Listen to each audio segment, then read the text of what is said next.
Est-ce que vous m'entendez? Amen. Très bien.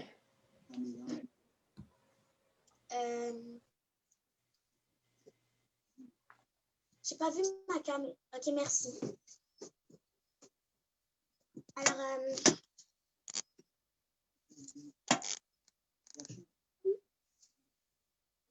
frères et sœurs, chers parents, chers enfants, chers invités, bonjour et bon sabbat dans le Seigneur. Aujourd'hui, c'est un jour spécial de ma vie parce que Dieu a fait choix de moi pour être son porte-parole dans un programme très spécial préparé et présenté par les enfants de la section enfantine de l'Église adventiste du 7e jour de Béthanie. Pour cela, je veux remercier mon Dieu pour tout ce qu'il a fait pour ma famille et moi, spécialement pour la santé et l'intelligence qu'il m'a donnée. Un grand remerciement à mes parents parce qu'ils sont toujours là pour m'accompagner et aussi pour la façon dont ils se sacrifient en vue de m'aider à me préparer pour le programme d'aujourd'hui.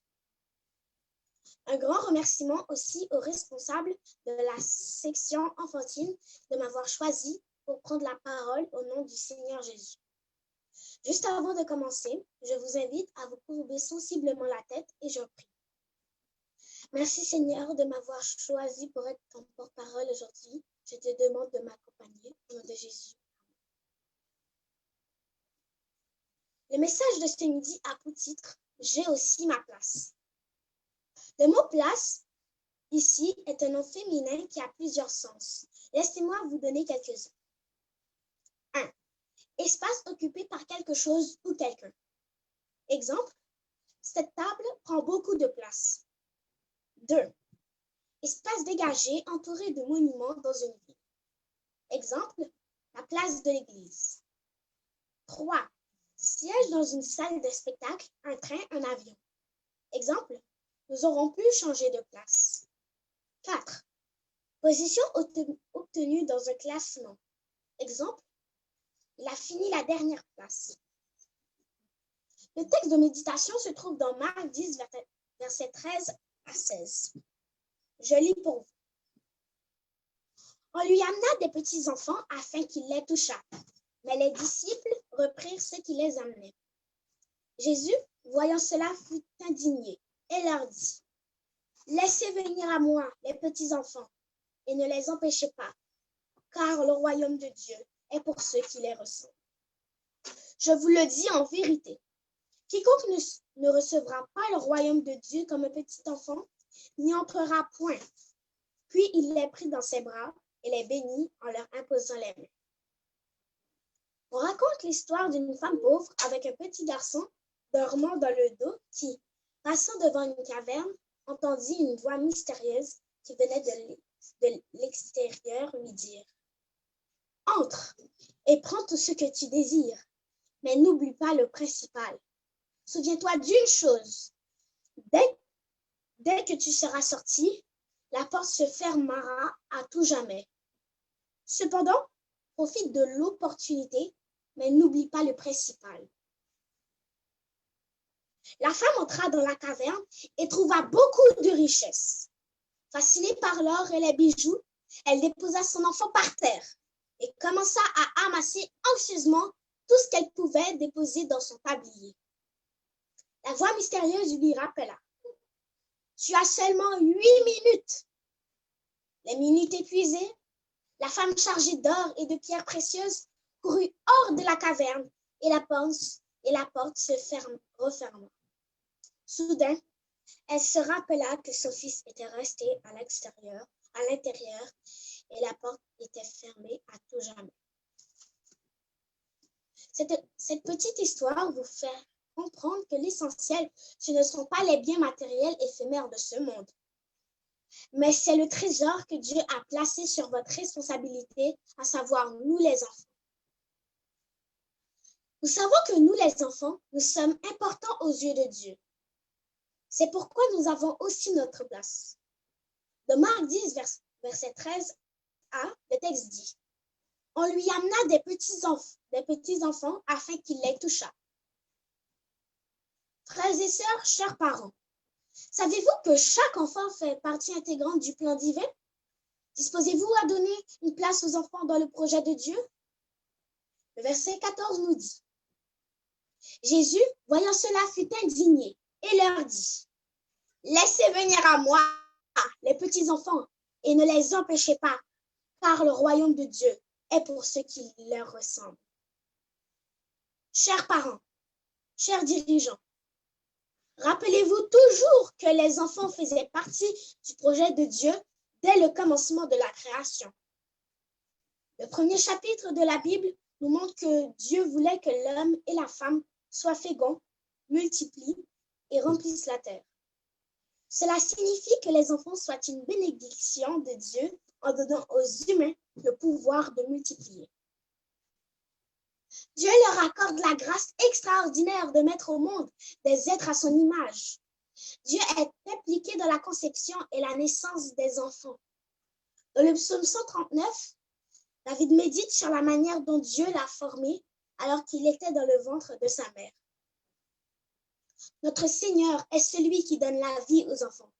Elle s'est écriée de façon émerveillée lors de la naissance de son premier fils. J'ai mis au monde un homme avec l'aide de l'Éternel. Genèse 4, verset 1.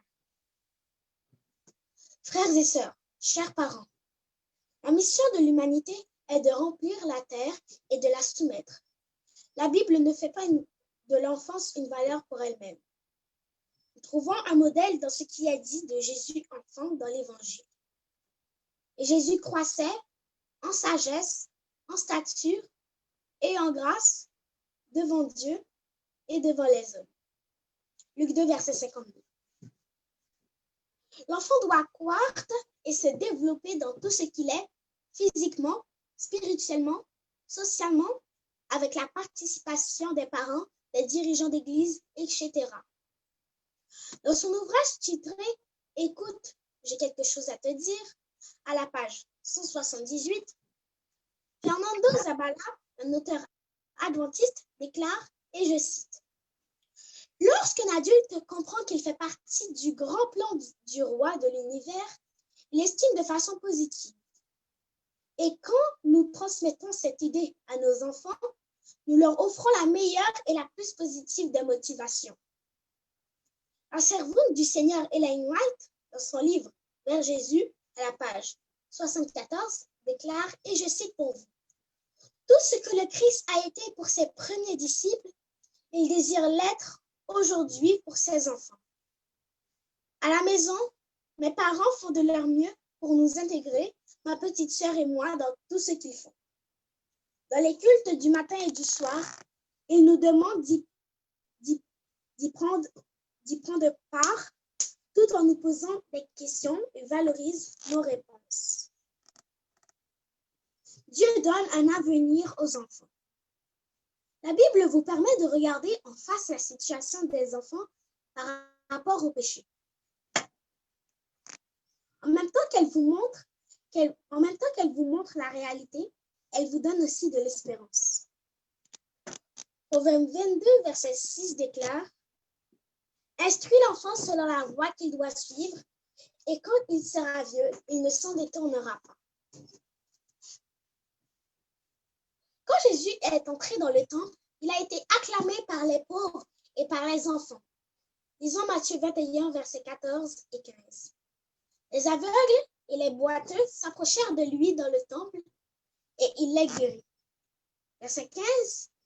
Mais les principaux sacrificateurs et les scribes furent indignés à la vue des choses qu'ils avaient faites et des enfants qui criaient dans le temple, « Hosanna au fils de David !»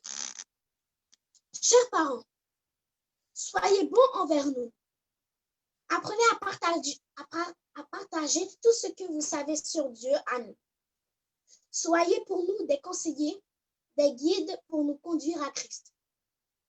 Dieu se révèle parfois d'une manière toute particulière aux enfants et il accueille leurs louanges. C'est pourquoi il ne faut surtout pas les empêcher de venir à Jésus. Marc 10, verset 13 à 16. Le péché a gravement abîmé la création de Dieu, mais ne l'a pas détruite. L'homme est toujours appelé à remplir la terre. Genèse 9, verset 1. Les enfants sont toujours une bénédiction de Dieu. Chers parents, chers dirigeants, auditeurs, auditrices, laissez-moi vous rappeler ceci. L'enfant est lui aussi le prochain que vous devez aimer comme vous-même. Vous devez vous engager en sa faveur afin qu'il puisse grandir et vivre le dessein de Dieu à son égard. Je vais conclure mon sermon tout en m'adressant encore aux parents et aux dirigeants d'église qui m'écoutent maintenant. Apprenez à se voir soi-même comme un petit enfant dans la main de Dieu et méditez sur le fait qu'il est notre Père. Acceptez d'être dépendant de lui et d'être rassuré par son soutien et sa protection, selon Deutéronome 1, versets 30 et 31. Car c'est une étape par laquelle chacun de vous doit passer. Pour l'amour de Dieu, essayez de vous limiter dans vos activités tout en prenant soin des enfants qui vous ont été confiés dans votre famille et à l'Église. Que Dieu, dans son amour infini, vous aide à comprendre l'importance de donner aux enfants leur place dans sa vigne, afin qu'ils puissent eux aussi œuvrer et deviennent des gagneurs d'âme et préparer leur âme pour le royaume des cieux. Que le Seigneur vous bénisse. Amen. Amen. Amen. Amen. Amen. Amen. Amen. Amen. Gloire à Dieu. Gloire à Dieu. Que le nom de Dieu soit béni.